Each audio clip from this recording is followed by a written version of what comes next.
할렐루야. 우리 다 함께 기도하심으로 온라인 금요 기도회를 하나님께 드리도록 하겠습니다. 우리 다 함께 기도하겠습니다. 주님 감사합니다. 이렇게 각자의 삶의 초소에서 드려지는 하나님 금요 기도회이지만 함께 이 시간 주님을 소망하며 또한 주님을 바라며 말씀을 듣고 기도할 수 있는 온라인 금요 기도회로 모일 수 있도록 인도하여 주심에 주님 너무나 감사합니다.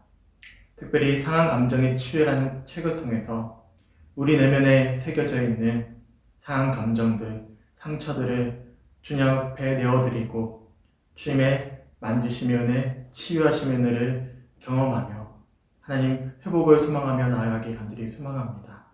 이 시간 내게 주시는 아버지의 음성을 귀 기울이게 하시고 이 시간 각자의 삶의 초소에서 예비함을 기도할 때 찾아오시는 그 따뜻한 주님의 손길 가운데 온전한 회복의 은혜를 누릴 수 있는 귀한 금요 기도의 시간이 될 수 있도록 인도하여 주시옵소서.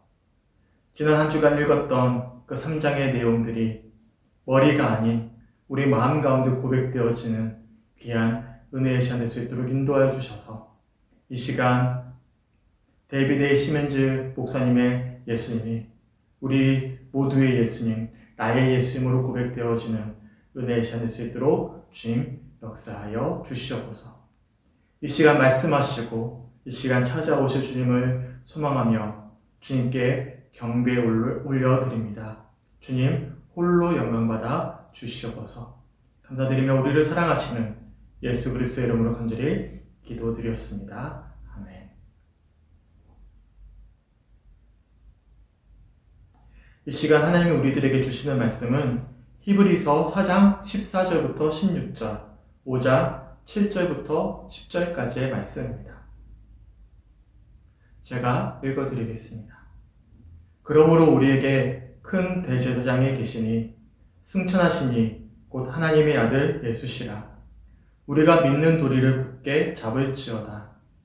우리에게 있는 대제사장은 우리의 연약함을 동정하지 못하실 이가 아니요 모든 일에 우리와 똑같이 시험을 받으신 이로되 죄는 없으시니라.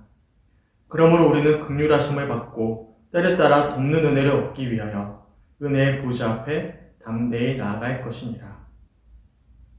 그는 육체에 계실 때 자기를 죽음에서 능히 구원하실 이에게 심한 통곡과 눈물로 간구와 소원을 올렸고 그의 경건하심으로 말미암아 들으심을 얻었느니라. 그가 아들이시면서도 받으신 고난으로 순종함을 배워서 온전하게 되셨은즉 자기에게 순종하는 모든 자에게 영원한 구원의 근원이 되시고 하나님께 멜기세덱의 반차에 따른 대제사장이라 칭하심을 받으셨느니라. 아멘. 오늘 이 시간에는 상한 감정의 치유 3장입니다. 상처를 입은 경험이 있는 치료자라는 제목으로 히브리서 4장 14절부터 16절, 5장 7절부터 10절까지의 말씀을 가지고 함께 은혜를 나누고자 합니다. 지난 한 주 동안 우리가 3장을 읽고 오기로 하셨는데 각자의 삶의 초소에서 읽어보셨습니까? 오늘은 이 3장에 담겨져 있는 상처를 입은 경험 있는 치료자라는 주제를 가지고 이 시간 상한 감정을 치료하시는 그 상처를 입은 경험이 있는 치료자이신 예수님을 온전히 만날 수 있는 귀한 은혜의 시간이 되시길 주님의 이름으로 간절히 축원합니다. 우선 오늘 본문 히브리서 4장 15절의 말씀을 보시면 우리에게 있는 대제사장은 우리의 연약함을 동정하지 못하실 리가 아니요라고 말씀하고 있습니다. 이 말씀을 긍정문으로 표현을 해본다면 우리에게 있는 대제사장은 우리의 연약함을 동정하시고 이해하시는 분이다 라고 달리 표현해 볼 수가 있습니다. 쉽게 표현해서 우리의 대제사장이 되시는 분은 우리의 연약함을 이해하시고 동정하시는 분이심을 알 수가 있는 것이죠. 우선 구약 성경에서 이 연약함은 주로 하나님께 드려지는 제물과 연관이 있었습니다. 그래서 눈으로 확인할 수 있는 어떤 흠과 흠집을 표현할 때 쓰였던 단어가 바로 이 연약함이라는 표현이었습니다. 레위기 21장 17절 이하의 말씀처럼 누구든지 대대로 육체에 흠이 있는 사람은 하나님께 제사를 드릴 수가 없었습니다. 그래서 하나님께 제사를 드려야 되는 제사장이나 또한 하나님께 드려지는 제물에 어떤 흠이 있거나 결점이 있으면 하나님께 제사를 드릴 수가 없었습니다. 이처럼 구약 성경에서 쓰여진 이 연약함이라는 표현은 제사를 집례해야 되는 제사장과 제물에게 찾아볼 수 있는 어떤 흠집과 같은 것을 의미할 때 쓰였던 단어였습니다. 반면에 신약 성경에서는요, 이 연약함을 주로 상징적인 의미를 담아 비유적으로 사용되어졌습니다. 단순히 눈으로만 확인할 수 있는 어떤 신체적인 흠이 아니라 눈으로 확인할 수 없지만 분명히 있는 정신적이고 도덕적이고 그리고 정서적인 연약함을 뜻할 때 주로 사용되어졌습니다. 이처럼 성경에서는 이 연약함을 크게 두 가지 의미로 쓰여졌는데 구약에서는 신체적인 흠을 표현할 때 쓰여졌고요. 신약기에서는 정서적으로 연약한 상태를 운유적으로 표현할 때 쓰여졌습니다. 우리가 오늘 함께 살펴봤던 이 히브리서는 신약의 다른 어떤 책들보다 구약의 레위기와 흡사합니다. 오늘 본문에서도 레위기에 등장하는 대제사장이 소개되고 있는데요. 이 레위기의 제사 제도는 대제사장이 되시는 우리 예수님으로 말미암아 성취되었음을 오늘 본문에서 말씀하고 있습니다. 사실 구약에 등장하는 제사장들은 다 흠이 있었습니다. 당연히 그렇겠죠. 생각해 보세요. 세상에 흠이 없는 사람이 있습니까? 없습니다. 아무리 훌륭한 신앙인일지라도 다들 흠이 있습니다. 흠이 많거나 적을 뿐이지, 그리고 얼마만큼 자신의 흠을 좋은 가면으로 가리고 쓰고 있느냐에 따라서 달라질 뿐이지 누구든지 다 흠이 있습니다. 어제 점심시간에 주변에 어떤 목사님을 만나서 함께 좀 대화를 나누는 시간을 가졌어요. 그런데 인상이 깊었던 이야기가 있었습니다. 이 목사님이 어떤 지역에 새로 부임을 하셨는데요. 그 교회에서는 한 번도 총동원 전도주의를 지킨 적이 없었다고 하셨습니다. 그래서 새로 부임하셨으니까 좀 분위기도 전환할 겸 총동원 전도주의를 지키게 되셨어요. 부임하셨던 동네는 자그마한 동네였기 때문에 어차피 다 아는 얼굴들이었기 때문에 주변 이웃들을 잘 섬겨드리면 어떤 모종의 성과를 얻을 수 있을 것이다 라고 기대를 하셨다고 합니다. 그래서 좋은 선물을 준비해서 이웃들에게 나눠드리겠고요. 또한 성도님들에게도 권면하면서 이 목사님이 총동원 전도주의를 준비하셨어요. 그런데 목사님의 기대와는 달리 총동원 전도주의 당일에 초청된 세 가족이 전혀 없다시피 했어요. 속상하셨던 목사님이 실패한 원인을 다방면으로 알아보셨는데요. 놀랍게도 그 원인이 무엇이었냐면요. 교회에서의 모습과 일반 삶의 모습이 너무 달랐던 성도들이 자신의 이중적인 모습이 들킬까봐 아예 전도를 하지 못했다라고 이야기하더라고요. 그래서 한 성도에게 이 목사님이 물어봤습니다. 그때 이 성도님이 이렇게 말씀해 주셨어요. 아유 목사님, 여긴 동네가 작아서 서로 너무 잘 알아요. 근데 어떻게 전도하겠어요? 혹여나 교회에 나와서 저를 본다면 얼마나 욕하겠어요. 차마 외식한다라는 이야기를 들을까봐 전도를 못했어요. 죄송해요. 굉장히 인상 깊게 들었습니다. 아는 사람이 교회로 오게 되면 평소에 살았던 모습과 현재 교회에서의 모습이 다른 자신의 모습이 들킬까봐, 그래서 외식한다라고 위선적이라는 이야기를 들을까봐 아예 전도를 하지 않았다라는 이야기를 전해주시면서 굉장히 안타까워하시는 모습에 굉장히 제 마음에 인상 깊게 남았습니다. 사실 그 교회 성도님들만 그러겠습니까? 아니죠. 이 시간 말씀을 전하는 저 역시도 마찬가지입니다. 저 역시도 얼마나 흠이 많은지 몰라요. 혹여나 우리 성도님들이 평소에 제 모습을 알게 되신다면 다들 실망하셔서 지금 나누는 말씀들이 귀에 잘 들어오지 않으실 것입니다. 당연히 구약시대의 제사장들도 마찬가지였어요. 우리와 같은 성정을 지녔기에 흠이 많았습니다. 그래서 제사를 집례하기 전에 제사장이 자기 자신을 위한 희생제물을 먼저 하나님께 드려야만 했습니다. 그리고 나서야 백성들을 위한 제사를 집례할 수가 있었습니다. 그런데 놀랍게도 오늘 본문의 히브리서 기자는 이러한 연약한 모습, 그러니까 우리들이 가지고 있는 이 연약한 모습을 우리의 대제사장이 되시는 예수님에게도 빗대어서 표현하고 있는 것이죠. 다시 한 번 더 제가 오늘 본문 히브리서 4장 14절부터 16절까지를 읽어 드리겠습니다. 그러므로 우리에게 큰 대제사장이 계시니 승천하시니 곧 하나님의 아들 예수시라. 우리가 믿는 도리를 굳게 잡을지어다. 우리에게는 대제사장은 우리의 연약함을 동정하지 못하실 이가 아니요 모든 일에 우리와 똑같이 시험을 받으신 이로되 죄는 없으시니라. 그러므로 우리는 긍휼하심을 받고 때를 따라 돕는 은혜를 얻기 위하여 은혜의 보좌 앞에 담대히 나아갈 것이니라. 아멘. 우선 본문 14절을 보십시오. 우리에게 큰 대제사장이 계시는데 그 대제사장은 다름 아니라 승천하시니 곧 하나님의 아들 예수이심을 말씀하고 있습니다. 그리고 이어지는 15절을 보시면요. 이러한 대제사장이 되시는 예수님은 우리의 연약함을 잘 알고 계실 뿐만 아니라 비록 죄는 없으시지만 우리와 똑같은 시험을 받으신 분이라고 말씀하고 있는 것이죠. 우리 예수님은 우리의 연약함을 잘 알고 계실 뿐만 아니라 우리처럼 시험을 받으셨다는 거예요. 굉장히 놀라운 표현이지 않습니까?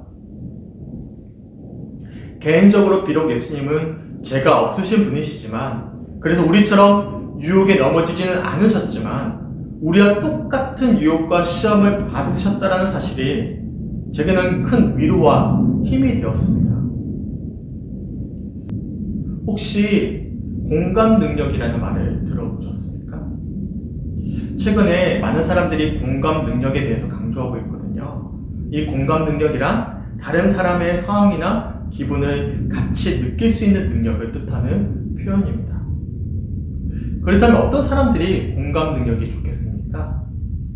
어떨 때 우리는 타인의 상황과 이 마음을, 기분을 공감할 수가 있겠습니까? 우스갯소리로 군인의 눈에는요, 군인만 보인다고 합니다. 정말 그렇습니다. 저도 군대 시절에 휴가를 나오잖아요. 군대 입대하기 전에는 군인이 잘 안 보였어요. 근데 군인으로 입대하고 휴가를 나오니까 눈에 계속 군인만 보이는 거예요. 평소에는 안 보였던 군인이 너무나 잘 보이는 것이죠. 그냥 보이지 않습니다. 이 지금 군인이 어떻게 군복을 입었는지, 군화를 어떻게 닦았는지, 현재 계급이 무엇이고 어떤 부대에서 어떤 역할을 하는지 다 눈에 보이는 거예요. 저희는 군인하면 다 똑같은 군인으로 보이잖아요. 근데 군인이 군인을 보면요, 얘가 어떻게 군복을 다렸고 A급이고 B급인지를 보게 되는 것이죠. 군화를 어떻게 닦았고 물강을 냈는지 불강을 냈는지 어떻게 닦았는지 보게 되는 거예요. 그리고 분대장 완장을 찾는지 어떤 부대에서 어떤 역할을 감당하고 있는지 다 보이게 되는 것이죠.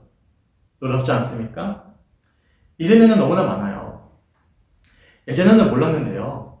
지금은 주변에 그렇게 아픔을 겪고 있는 아이들이 많은지 몰라요. 예전에는 몰랐거든요. 저희 주위가 아프고 나니까 주변에 재활을 하는 아이들이 참 많구나. 그런 아이들을 둔 부모들이 참 많구나. 눈에 밟히기 시작했습니다. 뿐만이 아닙니다. 제가 예전에는 어떤 마음의 병으로 힘겨워하는 사람들을 공감하지 못했어요. 단순히 믿음이 없어서 겪는 문제이거나 이 사람의 어떤 의지력이 약하구나 라고만 생각을 해왔습니다. 당연히 공감하지 못했기 때문에 제 주변에 마음의 병을 앓고 있는 사람들이 거의 없었어요. 그런데 놀랍게도 제가 오랜 세월 마음의 병을 앓고 고생하고 난 이후부터는요, 제 주변에 비슷한 아픔을 겪고 힘들어하는 분들이 참 많아지셨습니다.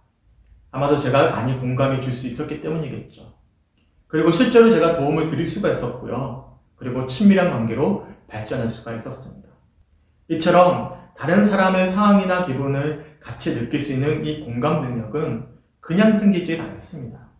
상대의 상황과 기분을 함께 느낄 수 있는 어떤 같은 경험을 하거나 느낄 때만 가질 수 있는 능력인 것이죠. 그런데 놀랍게도 우리 예수님께서 단지 우리 어떤 연약함에 대한 사실만 이해하신 것이 아니라 우리의 연약한 상태와 감정까지도 공감하시는 것입니다. 왜냐하면 하나님의 아들이신 예수님이 이 땅 위에 인간의 몸을 입고 오신 것이죠.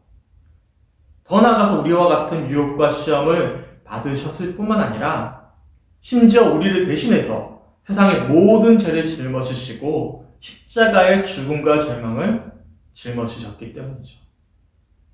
저자의 표현에 따른다면 단순히 불구의 상태, 나약함, 정서적인 문제들, 그리고 내적인 갈등뿐만 아니라 그것들로 인한 아픔까지도 이해하시는 것입니다.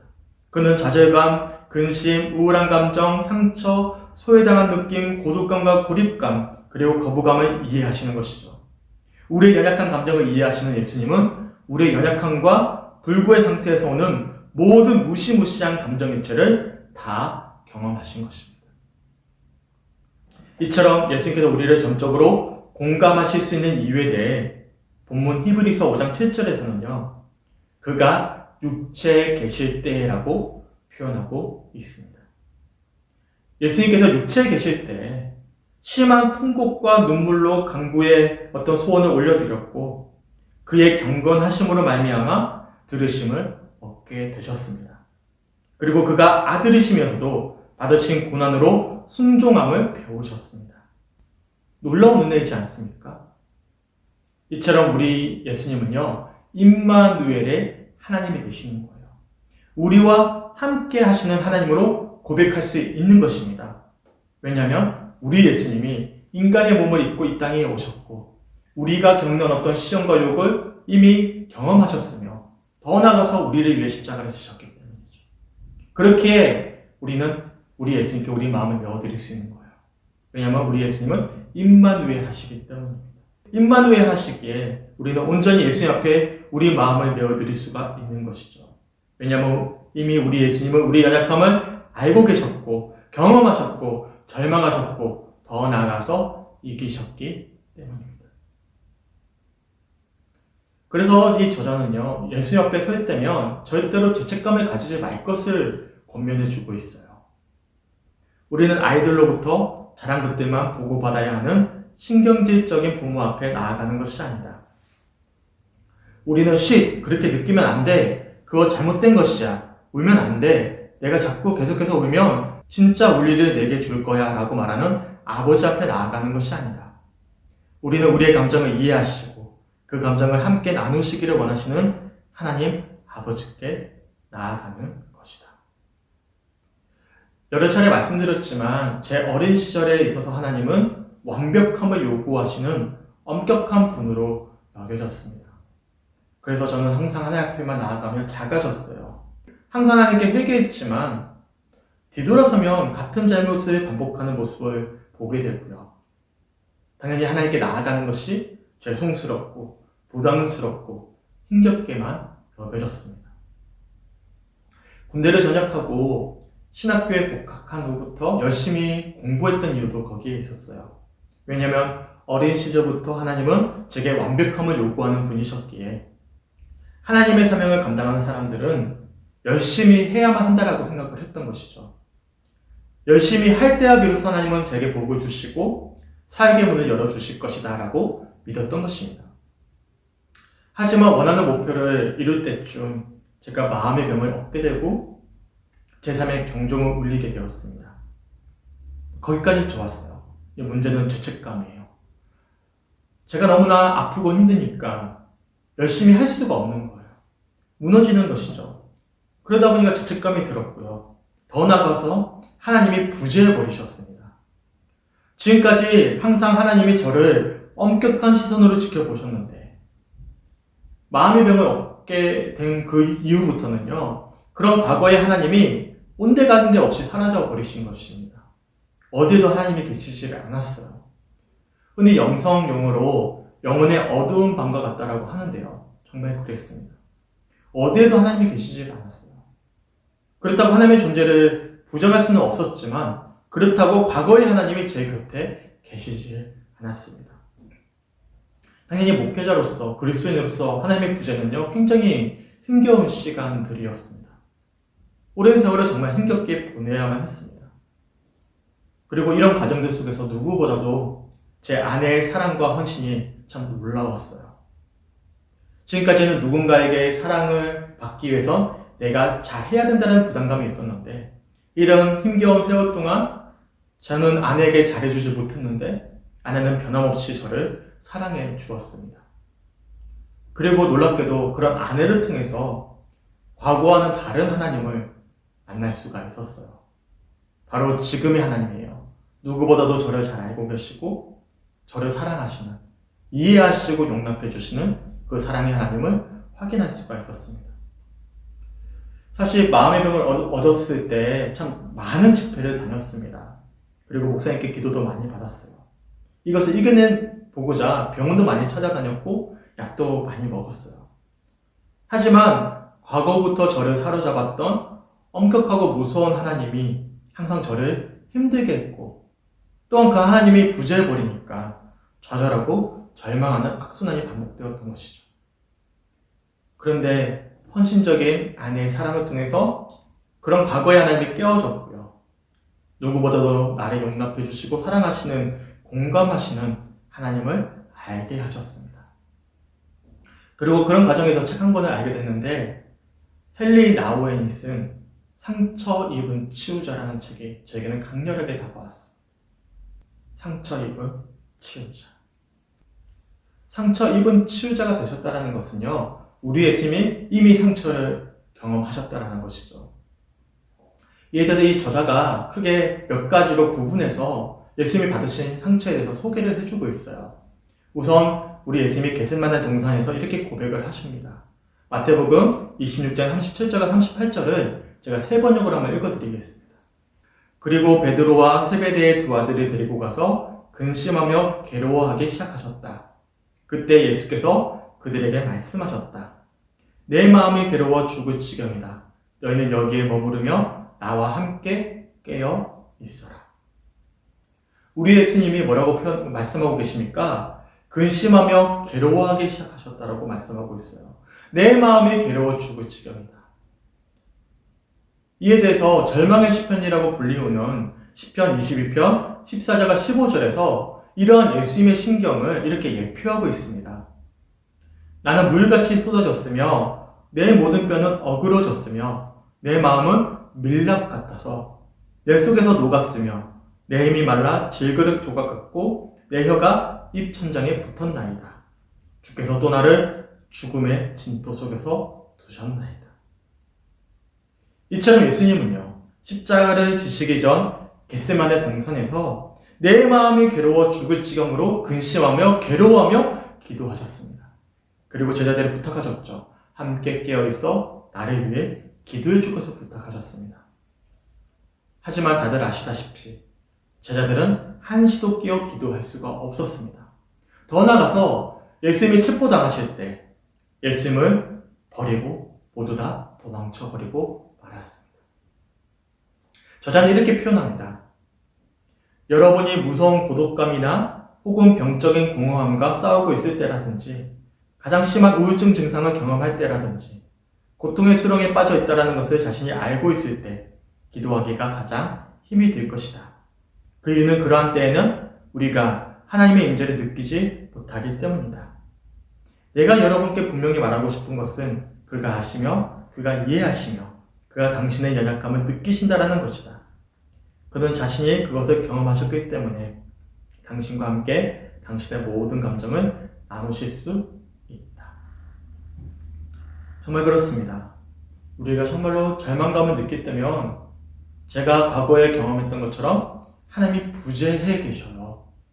그럼 우리가 죄책감이 느껴지죠. 믿음이 사라진 것 같아요. 하지만 우리 예수님 역시도 근심하며 절망하셨다는 사실입니다.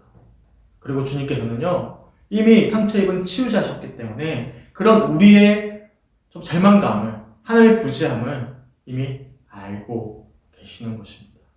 그렇게 우리는요, 정말로 정직하게 내 마음을 고백하면 되는 거예요.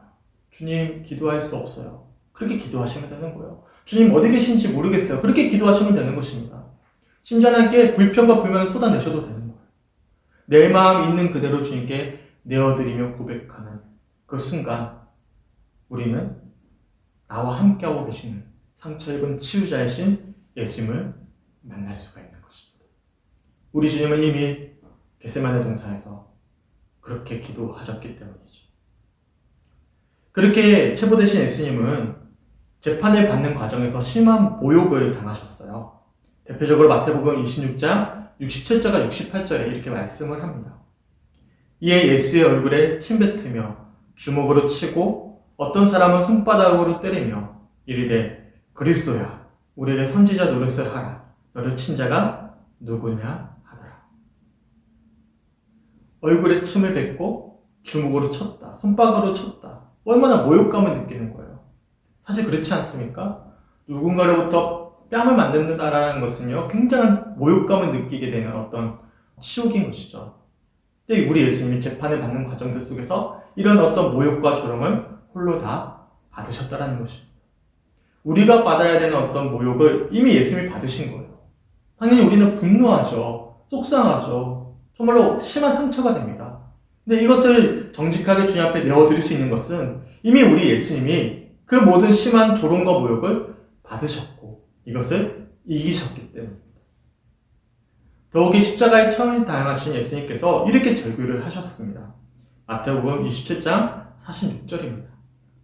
제9시쯤에 예수께서 크게 소리질러 이르시되 엘리 엘리 라마 사박다니 하시니 이는 곧 나의 하나님 나의 하나님 어찌하여 나를 버리셨나이까 하는 뜻이라.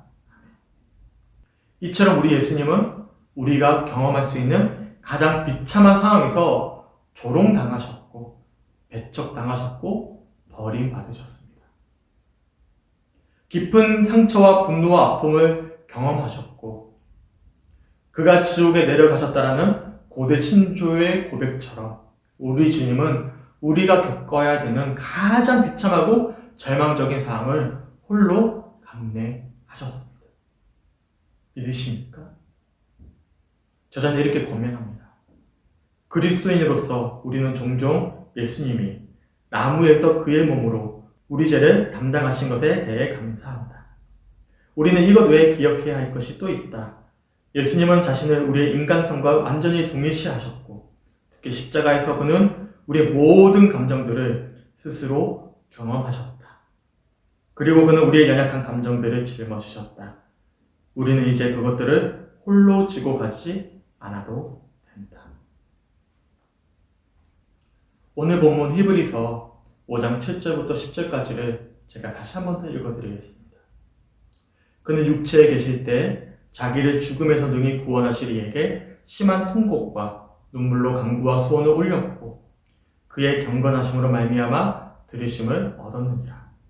그가 아들이시면서도 받으신 고난으로 순종함을 배워서 온전하게 되셨은즉 자기에게 순종하는 모든 자에게 영원한 구원의 근원이 되시고 하나님께 멜기세덱의 반차에 따른 대제사장이라 칭하심을 받으셨느니라. 아멘. 우리 예수님이 육신을 입고 세상에 계실 때 자신을 죽음에서 구원하실 주님께 큰 부르짖음과 눈물로 탄원의 기도를 드리셨습니다.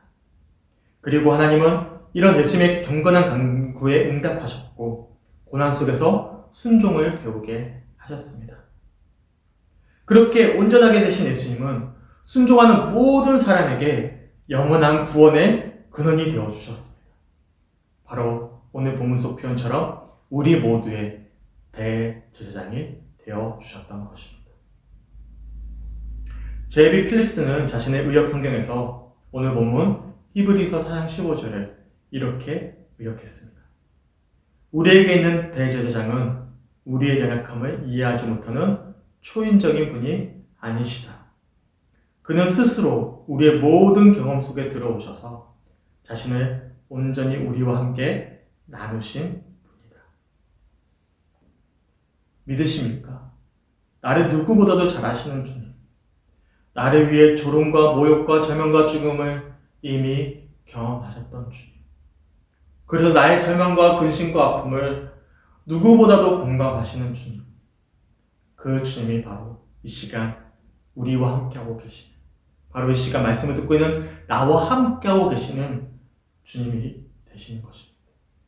하나님께서 우리의 연약함을 아시고 보살피실 뿐 아니라 온전히 우리의 연약함을 이해하신다는 사실이야말로 우리의 손상된 감정들을 치료하는 데 있어서 가장 중요한 치료 요법의 요소가 된다는 이 저자의 마지막 표현처럼 상처 입은 치유자이신 우리 주님이 이 시간 나와 함께하고 계신다는 사실을 우리가 정말로 믿는다면 그 믿음만으로도 우리는 참된 회복과 치유의 은혜로 나아갈 수가 있는 것입니다. 소망하기는 이 시간 우리 주님 앞에 나의 모든 것을 내어드릴 수 있는 이 시간이 되셨으면 좋겠습니다. 정말로 저를 살릴 수 있었던 것은요, 한 사람이었어요. 바로 예수님의 마음을 가지고 사랑해 주었던 아내였죠. 한 사람만 있어도 우리는 살아낼 수가 있어요. 그런데요, 우리는 사람을 의지하지 않아도 돼요. 왜냐면 우리 뒤에 누가 계시는 거예요? 우리 내면에 누가 계시는 것입니까? 나를 누구보다도 잘 아시고 이미 내가 겪어야 되는 모든 아픔과 슬픔과 절망을 경험하셨다. 우리 주님이 나의 주님이 되시기 때문입니다. 이 시간 그 주님을 모두 다 만나고 그 주님 앞에 나의 모든 것을 내어드리고 그래서 내 내면에 여전히 남아있는 상처 입은 감정들, 아픔들, 상처들 이 모든 것들을 하나님께 내어드림으로 온전한 치유함의 은혜를 누릴 수 있는 우리 성주교회 형들이 되시길 주의 이름으로 간절히 축원합니다. 그래서 오늘 크게 세 가지 기도 제목을 가지고 함께 각자의 삶의 처소에서 기도하셨으면 좋겠습니다. 첫 번째는요, 나를 위해 십자가의 고난과 절망을 짊어지셨던 그 주님의 놀라운 사랑과 은혜를 마음 깊이 누리길 간절히 소망합니다. 이 시간 상처 입은 치유자이신 주님을 누리게 하여 주시옵소서. 나의 주님으로 고백할 수 있도록 우리 모두에게 믿음 허락하여 주시옵소서. 머리가 아니라 마음으로 고백될 수 있도록 인도하여 주시옵소서. 목사님의 예수님, 목사님의 상처 입은 치유자로만 남아있는 것이 아니라 이 시간 나의 주님으로 고백될 수 있도록 주님 인도하여 주시옵소서. 이 시간 함께 기도하셨으면 좋겠습니다. 또한 두 번째로는요, 누구보다도 나를 잘 아시고 누구보다도 나를 공감하시는 주님께 내 모든 것을 내어드립니다. 내 슬픔과 절망과 눈물을 내어드립니다. 주님 품 안에서 쉼을 얻게 하시고 회복하게 하옵소서. 이 시간 주님 앞에 우리의 모든 것을 내어드릴 수 있는 은혜가 있게 간절히 소망합니다. 주 앞에 우리의 마음을 내어드릴 때며 누구보다도 나를 잘 아시고 공감하시는 주님께서 찾아오셔서 위로하시고 만져주시고 회복해 하실 것입니다. 세 번째로 함께 기도했으면 좋겠어요. 주변에 절망을 경험하고 있는 이들은 없습니까? 누구보다도 상처 입은 치유자이신 주님이 필요로 하는 이들은 없습니까? 아버지의 마음으로 한 영혼을 바라보게 하셔서 그 한 영혼을 찾게 하시고 만나게 하시고 붙잡게 하셔서 그 주님의 사랑을 나누게 하시고 전하게 하옵소서. 소망하기는 우리들에게 그 한 영혼을 바라볼 수 있도록 인도하셔서 정말로 예수님이 절실히 필요한 이들에게 그 상처 입은 치유자를 전할 수 있도록 우리들에게 믿음 주시고 용기 주셔서 주님 그 사랑을 나누게 하여 주시옵소서. 이 시간 이런 세 가지 기도 제목 함께 우리에게 믿음 주시옵소서. 우리에게 그 상처 입은 치유자에게 치유자이신 주님께 우리 마음을 모두 다 내어드리게 하여 주시옵소서. 그리고 한 영혼을 품게 하시고 상처 입은 치유자가 필요한 그들에게 그 주님을 전하게 하여 주시옵소서. 우리 함께 이 큰 세 가지 제목을 위해서 함께 찬양하고 기도하셨으면 좋겠습니다. 나를 지으신 주님이라는 찬양입니다. 오늘 주신 말씀들을 기억하시고 누구보다도 나를 잘 아시는 나를 지으신 주님 앞에 내 마음을 내어드리고 함께 기도했으면 좋겠습니다. 함께 찬양하고 기도하겠습니다. 나를 지으신 주님 내 안에 계셔 처음부터 내 삶은 그의 손에 있었죠. 내 이름 아시죠. 내 모든 생각도 내 흐르는 눈물 그가 닦아주셨죠. 그는 내 아버지 난 그의 소유. 내가 어딜 가든지 날 떠나지 않죠. 내 이름 아시죠. 내 모든 생각도 아바라 부를 때 그가 들으시죠. 내 이름 아시죠. 내 이름 아시죠. 내 모든 생각도 내 흐르는 눈물 내 흐르는 눈물 그가 닦아주셨죠. 내 이름 아시죠. 내 이름 아시죠. 내 모든 생각도 아바라 부를 때 그가 들으시죠. 함께 기도하겠습니다. 상처 입은 치유자이신 그 주님이 나의 주님이 되게 하여 주시옵소서. 하나님, 그 상처 입은 치유자이신 주님께 내 아픔과 슬픔과 절망과 상처들을 다 메워드리게 하여 주시옵소서. 또한 주님, 그 상처 입은 치유자가 너무나 필요한 한 영혼을 바라보게 하셔서 그 주님을 전하게 하여 주시옵소서. 함께 이 시간 주신 말씀들을 기억하시면서 함께 기도하겠습니다. 함께 기도하겠습니다.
주님 너무나 감사합니다. 이렇게 상처 입은 치유자이신 그 주님께 하나님 우리의 마음을 온전히 내어드리게 하심에 주님 너무나 감사합니다. 특별히 상한 감정의 치유라는 책을 통해서 누구보다도 나를 잘 아시는 그 주님, 누구보다도 나를 이해하시고 공감하시는 그 상처 입은 치유자를 알게 하시고 소망케 하시고 내 마음 가운데 모셔드리게 하시고 그 주님께 내 마음의 아픔을 다 내어드리게 하시고 더 나아가서 그 주님이 너무나 필요한 하나님 오늘 마음 가운데 품게 하심에 주님 너무나 감사합니다. 주님, 그 주님 앞에 온전히 내 마음을 내어드릴 때며 이 시간 우리의 마음 가운데 저장하셔서 우리의 상한 마음들을 만져주시고 치유하시며 은혜 속에서 참된 자유함을 누리게 하시고 온전한 회복을 누리게 하여 주시옵소서. 그 주님과 함께 아버지 우리의 마음이 천국이 되게 하여 주시고 내가 받은 그 사랑으로 사랑할 수 있는 아버지 우리의 삶이 될 수 있도록 인도하여 주시옵소서. 더 나아가서 정말 주님의 사랑이 너무나 필요한 이들에게 이 놀라운 주님의 사랑을 나누게 하셔서 하나님 나라의 지경이 넓어지는 은혜가 우리의 삶을 통해서 우리의 고백을 통해서 우리의 헌신을 통해서 날로 더해지게 하여 주시옵소서. 하나님 온라인 금요 기도에 하나님께 올려드립니다. 다음 주에 함께 사장의 말씀을 함께 읽고 나눌 때면 하나님 더 놀라운 은혜가 있게 하여 주시고 이 시간에 더욱더 기다리며 소망할 수 있는 은혜가 있게 하여 주시옵소서. 아버지 오늘 밤 단잠 허락하여 주시고 내일 하루 일주일 동안의 삶을 잘 정리케 하시고 또한 주일날 정말 주님을 만나기를 더 간절히 소망하는 마음으로 함께 예배할 수 있도록 주님 우리의 삶을 인도하여 주시옵소서. 감사드리며 우리를 사랑하시는 예수 그리스도의 이름으로 간절히 기도드렸습니다. 아멘. 하늘에 계신 우리 아버지의 이름을 거룩하게 하시며 아버지의 나라가 오게 하시며 아버지의 뜻이 하늘에서와 같이 땅에서도 이루어지게 하소서. 오늘 우리에게 일용할 양식을 주시고 우리가 우리에게 잘못한 사람을 용서하여 준 것 같이 우리 죄를 용서하여 주시고 우리를 시험에 빠지지 않게 하시고 악에서 구하소서. 나라와 권능과 영광이 영원히 아버지의 것입니다.